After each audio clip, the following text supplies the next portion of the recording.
예, 우리 다 같이 하나님의 말씀 창세기 32장 9절에서 12절 말씀을 보도록 하겠습니다. 야곱이 또 가로되 나의 조부 아브라함의 하나님, 나의 아버지 이삭의 하나님, 여호와여 주께서 전에 내게 명하시기를 내 고향 내 족속에게로 돌아가라. 내가 내게 은혜를 베풀리라 하셨나이다. 나는 주께서 주의 종에게 베푸신 모든 은총과 모든 진리를 조금이라도 감당할 수 없사오나 내가 내 지팡이만 가지고 이 요단을 건넜으니 지금은 두 때나 이루었나이다. 내가 주께 간구하오니 내 형의 손에서 에서의 손에서 나를 건져내시옵소서. 내가 그를 두려워함은 그가 와서 나와 내 처자들을 칠까 겁내니이다. 주께서 말씀하시기를 내가 정녕 내게 은혜를 베풀어 내 시로 바다에 셀 수 없는 모래와 같이 많게 하리라 하셨나이다. 아멘. 오늘은 저번 주에 이어서 이삭에 이어서 야곱의 이야기를 하려고 합니다. 야곱이 삼촌 라반을 떠나 형 에서를 만나러 가는 이야기입니다. 여러분 살면서 정말 두려웠던 경험 있으십니까? 저는 어릴 때 특별히 아버지가 가장 두렵고 무서웠습니다. 제가 이 이야기를 하면 저희 아버지는 별로 좋아하시지 않습니다.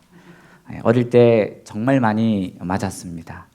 물론 훈육을 하신다고 하셨지만 안식일 날 만화를 보다가 걸려서 맞아서 쌍코피가 터졌습니다. 한쪽에 코피 난 적은 있어도 이 쌍코피가 난 적은 그때가 처음이자 마지막이었습니다. 저희 누나는 어릴 때 무엇을 훔치다 걸려서 앞니 두 개가 반으로 부러졌습니다.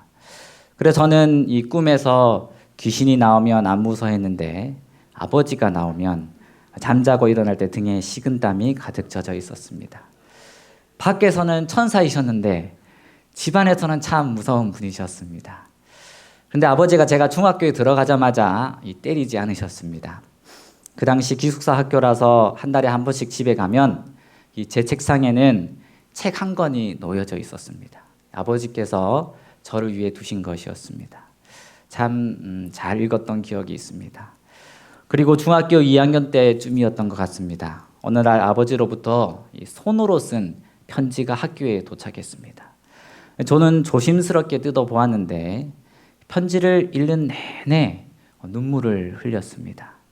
친구들이 볼까봐 눈물을 몰래 훔쳤고 한 줄 읽고 눈물을 닦고 한 줄 읽고 눈물을 닦았습니다. 아버지가 써준 편지 자체만으로 너무나 감사하고 감동받았던 저는 이 감정을 주체할 수가 없었습니다. 이때까지 한 번도 듣지도 느끼지도 못한 아버지의 사랑을 표현한 글은 아직도 저의 내리 속에 깊이 남아 있습니다. 그래서 저는 지금까지 저의 삶에서 가장 무서웠던 분이 아버지였지만 이제는 바뀌어서 가장 존경하는 분이 아버지입니다. 이 야곱도 인생에서 가장 무서워하는 사람이 있었습니다. 자기를 죽이려고 하여 야곱은 20년 동안 타지에 살았는데 바로 그 사람은 다름 아닌 이 자기 형 에서였습니다. 이제 20년이 지나 다시 고향으로 돌아가려는데 야곱이 들은 소식은 자기를 반갑게 맞으러 한다는 소식이 아니라 형 에서가 군사 400명과 같이 온다는 이야기였습니다. 그러나 하인들은 에서가 친서의 기별에 아무런 대꾸도 하지 않고 400명의 부하를 거느리고 가까이 오고 있다는 소식을 가지고 돌아왔다. 에서가 복수하기 위해 오고 있는 것이 분명하였다.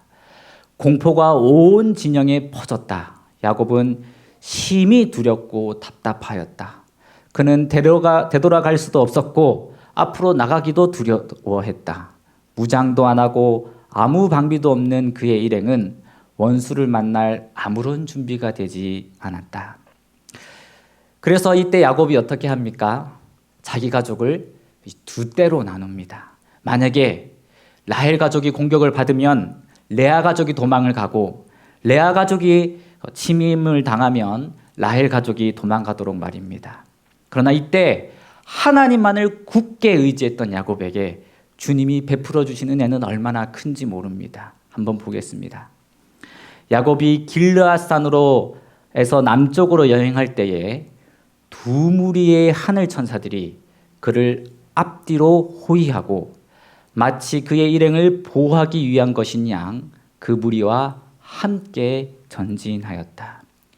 야곱이 삼촌 라반을 떠나 남쪽으로 여행할 때 앞에도 천사가 있었고 뒤에도 천사가 있었다고 합니다. 그래서 그냥 하늘 천사라고 하지 않고 두 무리의 하늘 천사라고 하는 것입니다. 이스라엘이 가나안으로 떠나 40년 동안 광야에 있을 때 불과 구름 기둥으로 함께 하셨던 것처럼, 아니 그보다 더 함께 해주시는 하나님의 모습을 볼 수가 있습니다. 창세기 32장 1절에는 야곱이 그들을 볼 때에 이르기를 이는 하나님의 군대라 하고 이 땅 이름을 마하나임이라 하였더라. 하나님은 두려워하는 야곱에게 볼 수 있도록 임하셨습니다. 참 감사하지 않습니까? 야곱에게 은혜를 베푸셨던 하나님이 동일하게 오늘 나에게도 행하신다는 것을 꼭 기억하시기를 바랍니다. 여러분, 오늘 하나님이 나와 함께 하셨음을 느끼셨습니까?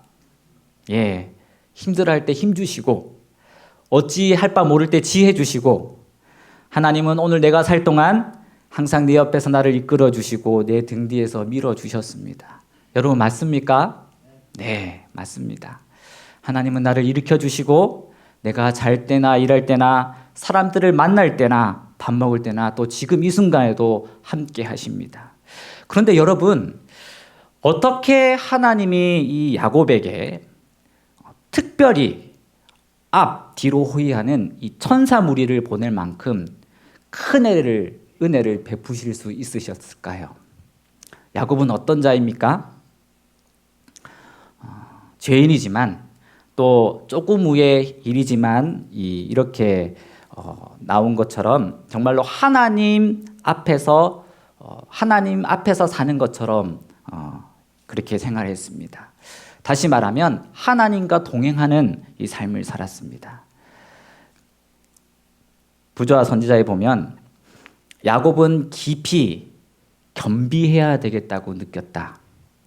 잔인성과 거짓이 그의 아들들의 성격에 나타났다. 장막 안에도 거짓신들이 있었고 우상 숭배는 그의 가족 중에서도 어느 정도 발붙일 곳을 얻었다. 여호와께서 그들의 공가에 따라 그들을 다루신다면 그 이웃 민족들에게 보복을 당하도록 버려두시지 않겠는가.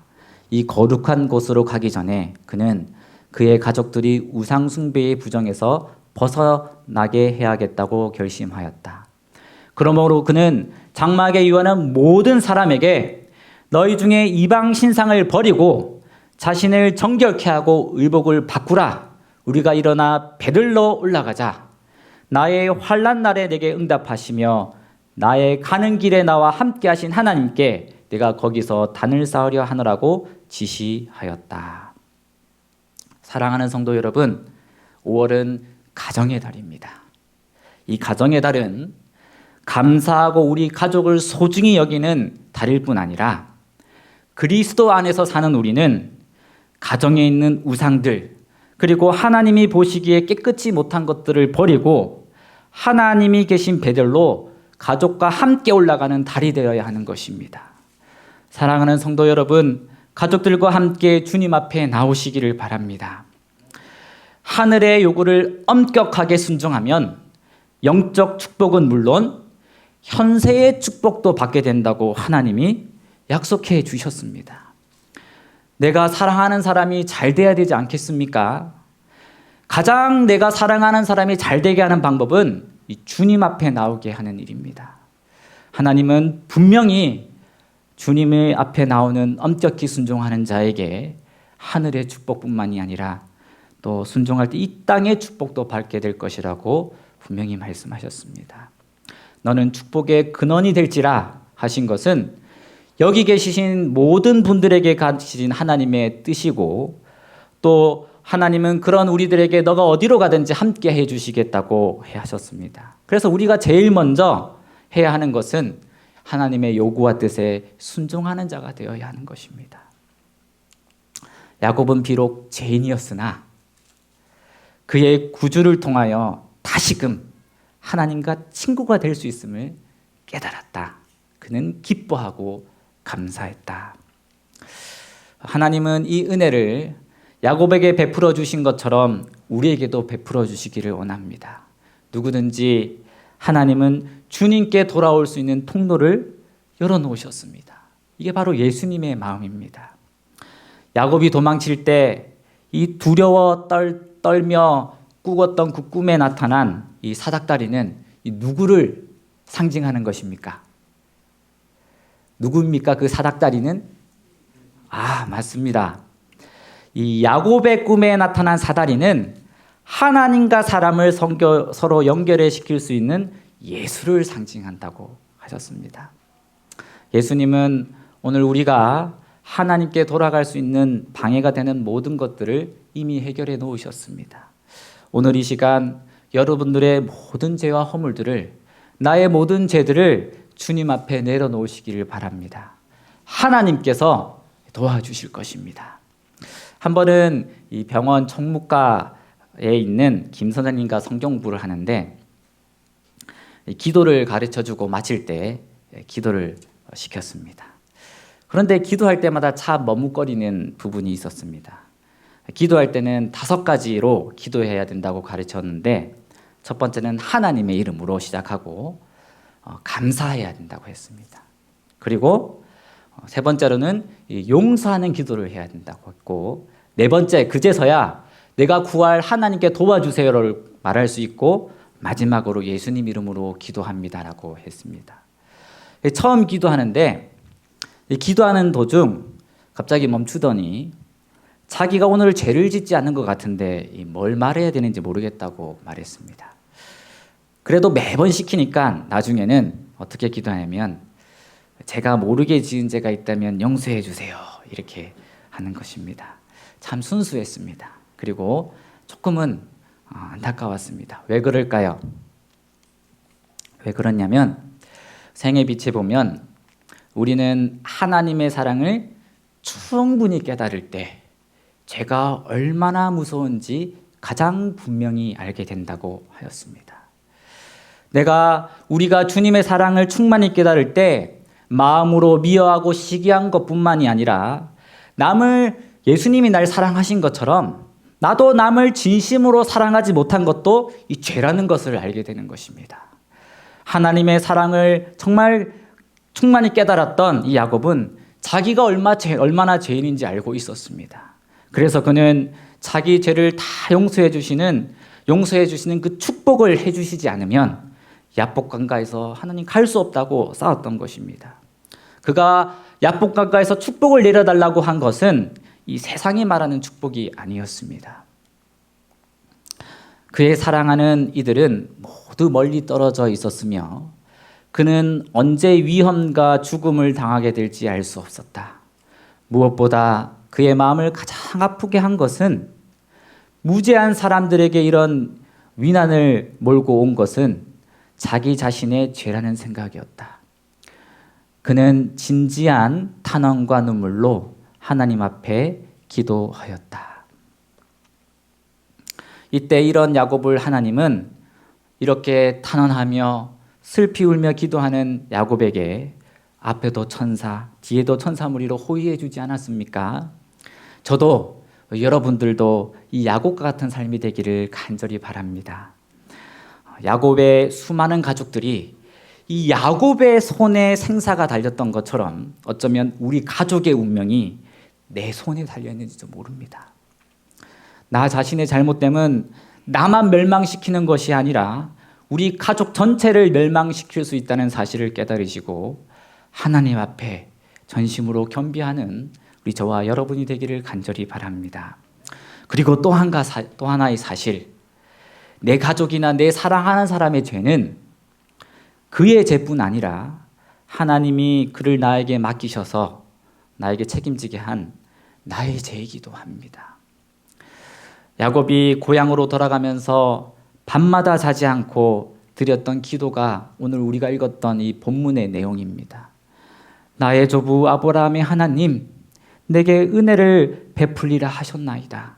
내가 주께 간구하니 나와 나의 가족을 건져 주시옵소서. 주께서 말씀하시기를 정녕 내게 은혜를 베풀겠다 하셨나이다. 이 기도가 저의 기도가 되고 또 여러분의 기도가 되기를 간절히 원합니다.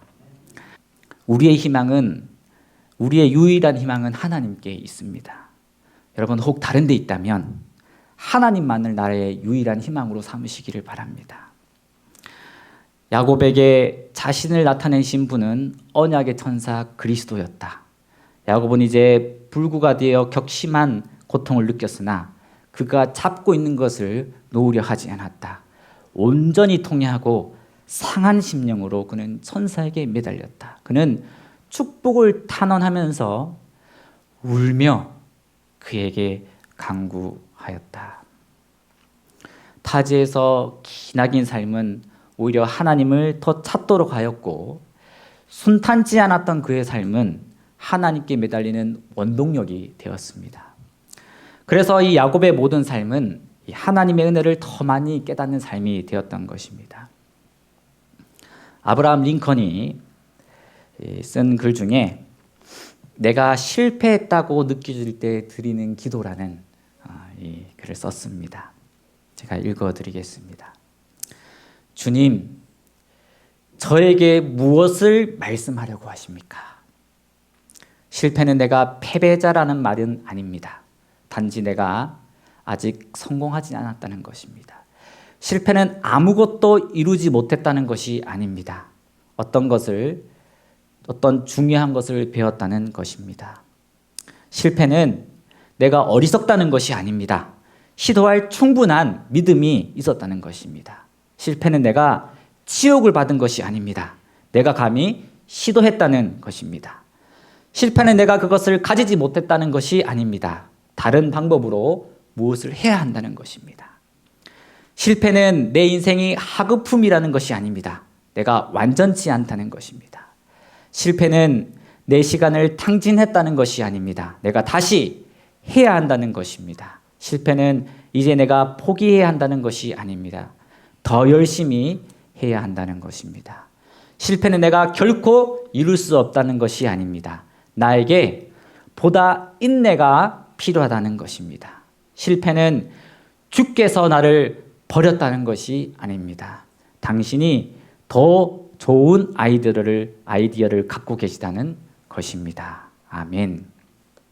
자신이 정말 죄인이라고 느낀 야곱에게 하나님은 가장 좋은 축복과 원대한 계획을 가지고 계셨습니다. 저와 여러분에게도 하나님이 그렇게 하실까요? 네, 그러십니다. 창세기 32장 12절에 주께서 말씀하시기를 내가 정녕 내게 은혜를 베풀어 내 시로 바다에 셀 수 없는 모래와 같이 많게 하리라 하셨나이다. 사람의 인생 끝자락에 가장 큰 기쁨과 보람은 뭘까요? 아마 나의 사랑하는 자녀들이 잘 되고 잘 사는 모습일 것입니다. 아이의 웃음만 보아도 아슬아지는 우리 부모님의 기쁨은 하나님이 우리를 바라보시는 기쁨이요, 또 우리가 잘 되기를 바라는 유일한 하나님의 소원입니다. 한 이야기를 들려드리겠습니다. 1947년 이재명 교장은 이여식 교육부장과 함께 대청회로부터 도움을 받아 이 학교 부지를 물색을 시작합니다. 그래서 물색에 가던 중 1948년 이 교단은 이 이왕직이라는 사람으로부터 삼육대학교 땅 20만 평을 구입하게 됩니다. 그런데 이것이 48년도에 구입한 땅이 60년에 문제가 되었습니다. 1961년에 이 왕릉을 개인에게 매매한 것이 잘못이라며 국가로부터 삼육대학교는 판매 무효 소송을 제기받아 8년간 재판을 받게 됩니다. 그 당시 삼육대학교는 6.25 동란과 발발로 많은 혼란 중에 있어서 상당량의 이 증빙 자료와 서류들이 소실된 상태였고, 땅을 판 이왕직이라는 직원이 경질되면서 서울지방법원은 1심에서 땅을 매매한 것이 잘못된 것이라는 것을 판결을 내렸고, 우리는 힘 한 번 써지 못하고 패소하게 되었습니다. 잘못하다가 완전히 눈을 뜨고 땅을 빼앗기게 된 것입니다. 이때 얼마나 합심하여 교직원들과 온 교인들이 기도했겠습니까? 근데 하나님은 이때를 미리 아시고 또 인도한 섭리인지 이 인민군들에 의해서 휴지통에 버려졌던 매매 계약서가 1948년 그 당시 재단 사무 책임자였던 오영석 목사님에 의해 화장실 휴지통에 발견되고 법원에 제시된 기록으로 이 고등법원에서 승소하게 됩니다. 모두 기뻐했습니다. 정말 살았구나.